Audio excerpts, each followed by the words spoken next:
Turn your research into a memorable pitch. Good morning! Welcome everybody! I'm Abigail Swillens. I am a communication and presentation trainer for scientists, and we are here at the Let's Talk Science Summer School at the KU Leuven campus, and I'm here to train about 25 PhD students how to build and deliver a 2-minute pitch. Most of the time we are in research mode. There are a few steps we have to cover when we want to build and deliver an effective pitch. First of all, I want the PhD students to learn how to build a structured storyline.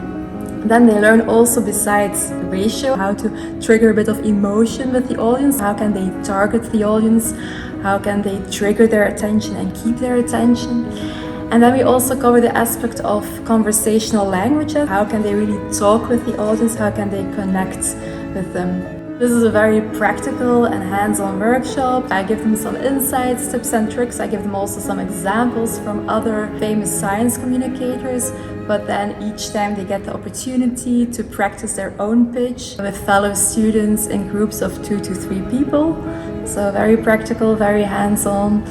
And completely at the end of the workshop, we teach them how to deliver with impact. We work on their body language and the use of their voice. Science communication is really about how can you connect with the audience, how can you bring a story that is also about them.